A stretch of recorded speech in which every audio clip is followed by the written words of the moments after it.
So I grew up in a pretty tumultuous environment, I guess you could say. But for the longest time, been on the sacred path, been on a journey of knowing, deeper understanding, may have life. And so many years went on where it was just a lot of that arguing, a lot of us deal with. However, there be them grace periods. Y'all get them grace periods where it's like everything's good, everything's perfect, you feel me? And so it probably wasn't until I was about 8 or 9 that I was in 3rd grade, got held back 3rd grade. And that really made me sad, man. I was really mad, got held back. And I guess from that kind of big emotional disruption, I more so categorized my life by when the next bad thing will happen. So not necessarily in that order, but maybe that's a little too quick to the development. But regardless, it was just like, got held back, you feel me? I think it was the next year after that, 9/11 happened. And then the year after that, I ended up having to move to my mom ended up getting a new boyfriend. And that was one of them things. They ended up having 2 more kids, and my little brother and my little sister. And so throughout that little period, it was just like going from being with my mom and my grandmother to then just being back into exposed elements of things.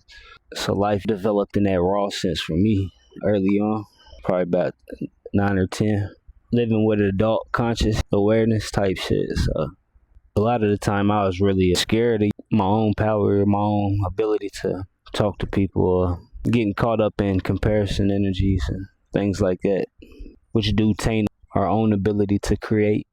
And so in these capacities, time developed from a sense that lack was my only real understanding of things. Though from time to time, somebody would get me something, and I feel like people always taking care of me throughout the years, but never actually producing anything for myself. So that kind of ate at me for a while. However, this is further into my journey.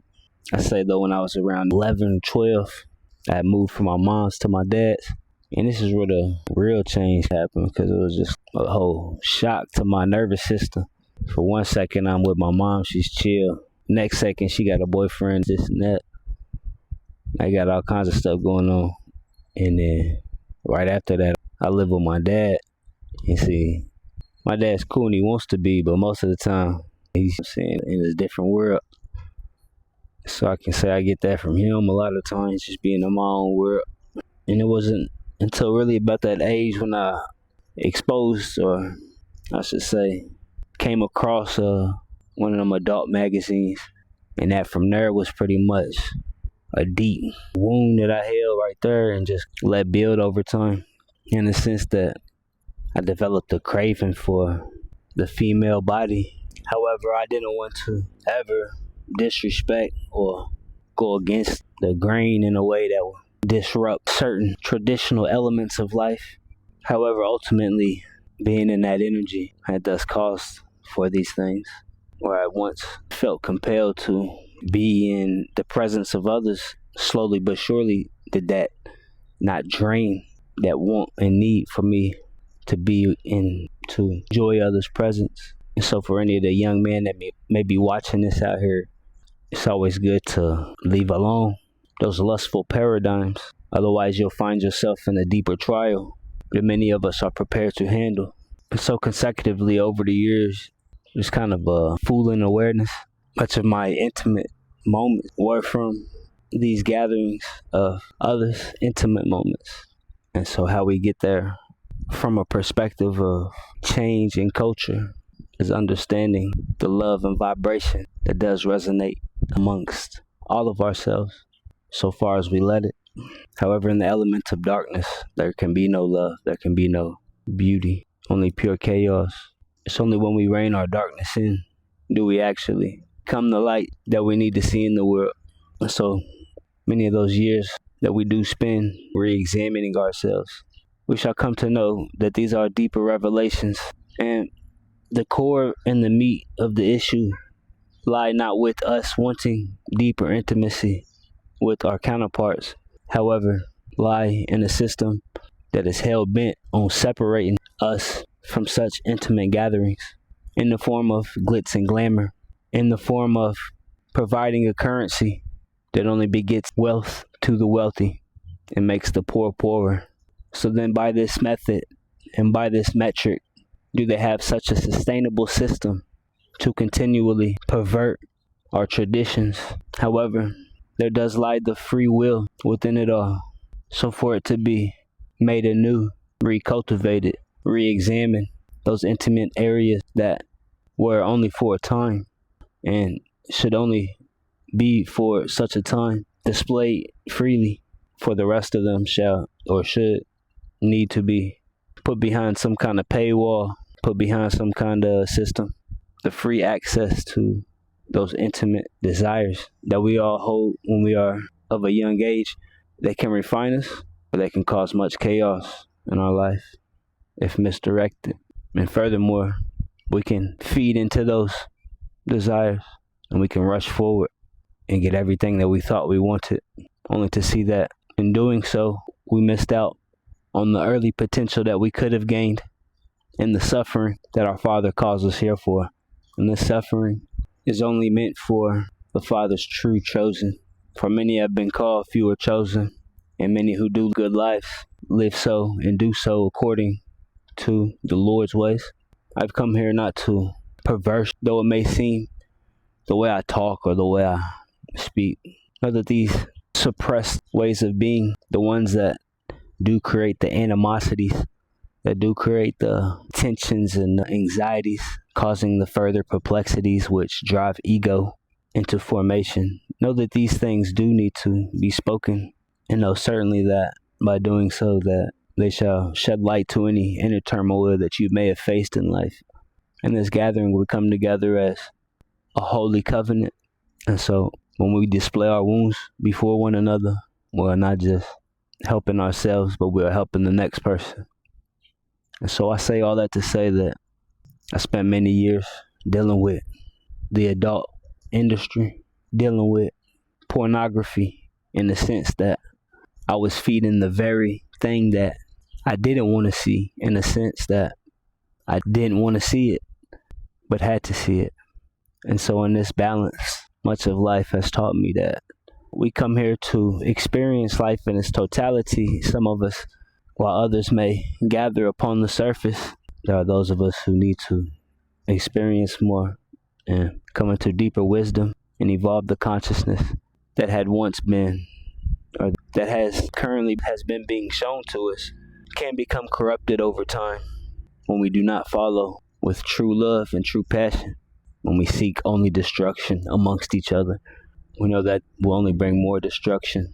And so how do we rewrite these ills that we may seek to cause amongst one another? Well, certainly for those who want to reclaim a footing with the Lord, you shall cease from your darkness and use what you have learned in your darkness to teach the young generation what to avoid, the type of people to avoid, but also that these things are not separate. However, they are separate in the sense that our Father holds all these things together perfectly.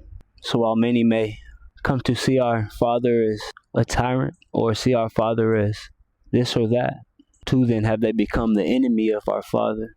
And so too then have they gone about their ways of destruction and chaos in the world. For chaos fuels their artificial glory. The artificial glory of men of the past 2,000 years has brought us to this fine civilization that we have today. Also, in its fineness are its disproportionate measures. In its fineness are irregularities that do exist. These irregularities can only exist when we allow them to, when we willfully ignore the words of our founding fathers, and when we willfully ignore the words of the Lord. So too then shall the darkness take those places captive. The transformation then is not for the average Christian who is just following their faith. The transformation is for the evolved soul that my Father has sent here to move the consciousness forward. The consciousness that told us to relax into shame and guilt and anxiety and worry because we've done that or the other.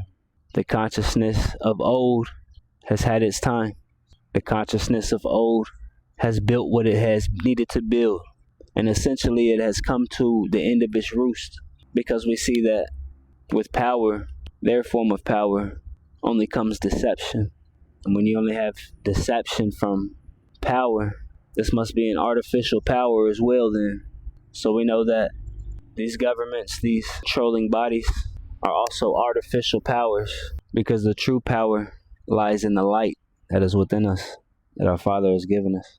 Some of us will need to go through the darkness to obtain that light, and others of us will command that light with the respect that it deserves, without feeling any remorse or pity from what the darkness shall say to you or think about you. It's from this perspective that you do gain and do regain your foothold in the world. Furthermore, it's good for you to know that darkness always seeks to accelerate its vessels, such as the story of the rabbit and the hare, or such as, it's the tortoise and the hare, such as the story of the tortoise and the hare. Typically, we can be caught off guard when our sensitivity is disrupted, when our sensitivity is taken captive by a lower desire. And it's only lower because we allow it to take us captive. What makes it a higher desire is to pursue it fully and to know it with true passion. So many of my years spent chasing illusions was really developing the clarity and insight that allowed me to lead others forward and to avoid these traps before they happen, and to navigate those who reside in the energy of being abused from these traps way back to the light. So it wasn't until the whole Jeffrey Epstein thing really kicked off back in about 2016, I think it was, that I had that rage in me where it was just misguided and misdirected. So much of that rage I took out on myself or those around me, in a sense to where don't bother me or getting in the argument, ignore the problem, ignore the issue, or think, what can I do about this issue? Obviously, this thing it's got its own life. And so the years had went on where he subsequently had been put in prison and such happened, that I really started to dive into the whole analytics of all these scenarios, all these situations. And it was really eye-opening to see that much of the foundations of our society are laid upon the essence of harvesting the Lord's chosen people. And so fundamentally, what this does over time is it creates these pockets where energy should be, but there isn't. There should be a person that but is not here anymore. And because of that dynamic, much of the anger was spent on other things than addressing the issue. So with the collective mind state, I can come with deeper clarity on such matters. Where it used to be pent up frustration and wrath within thee, I've become to understand that my Father has a purpose for many of these things that we do come to experience and seek in life. And so with that knowledge, it is better to come before those who have wronged you with forgiveness than to hold on to those things. However, there is a line to all these things, and I believe that line has been crossed many more times than we've wanted to look at. And so being 34 and able to look at how many times these lines have been crossed and coming to the full awareness of my own giving in to lack and scarcity mindset that fueled these also elaborate ways of being, is by going through these darker periods that when it's come to a deeper awareness of the surroundings and a higher vantage point for describing them, so that those of you who watch this shouldn't have to go to such links. So furthermore, evil men only triumph when good men do nothing. However, if good men fall into evil and then believe themselves to be evil, then that's their first misconception. If you're a good man and you've fallen into an evil way, you must find what lessons are you being taught, what refinement has our Father guided you to, and know that the thing that you are creating through this process, through this journey, you are not to give up on at any point in time, for we do not surrender to darkness, no matter how hard it gets. We shall let the Lord take us home when it is time. And so, with that being said, and diving back into the rage that has been bottled up in a way that doesn't need to be shouted, examining these scenarios in our culture, the Jeffrey Epsteins, the Podestas, the Pizzagate. It's come to my awareness that these men who have studied the darkness as their life essence, as the purpose for their life, have sought to dethrone the true chosen bloodline that my father has called for in a way that has caused much vitriol. And needless to say, do they get this tendency from those who call themselves Jew? And those who call themselves Jew got this tendency from the Canaanites before them. This tendency has existed in human nature for as long as we've known it. And typically it stems from unhealed tensions, unhealed wounds that we then pass off onto the other. However potent it has been, the pain, know that there is a way out.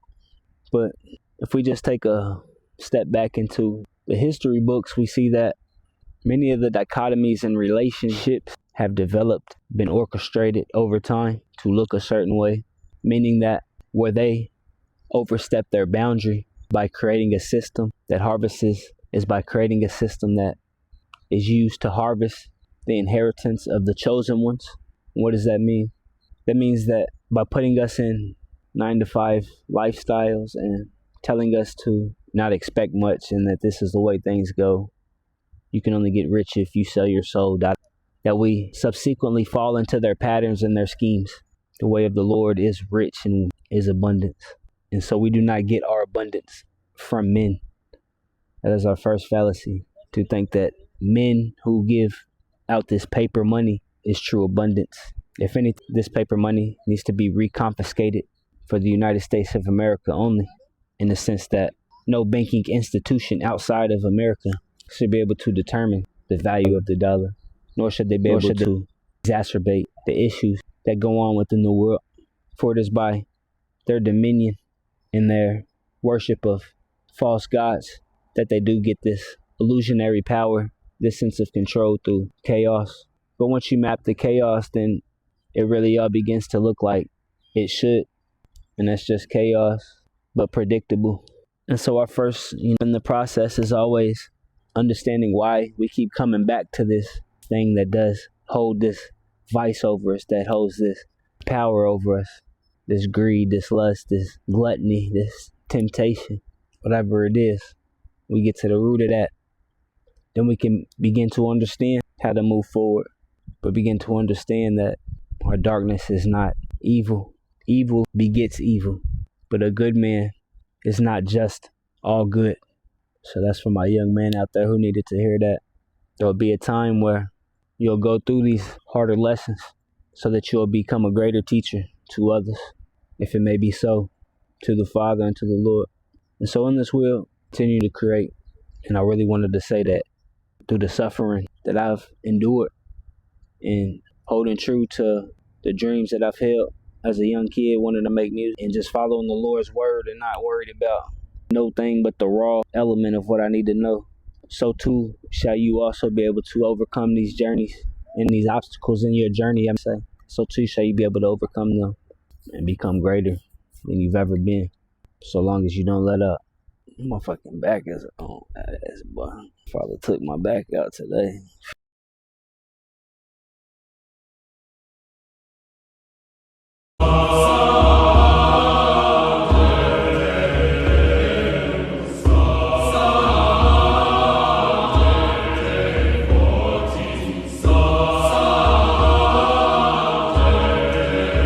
𝕿𝖍𝖊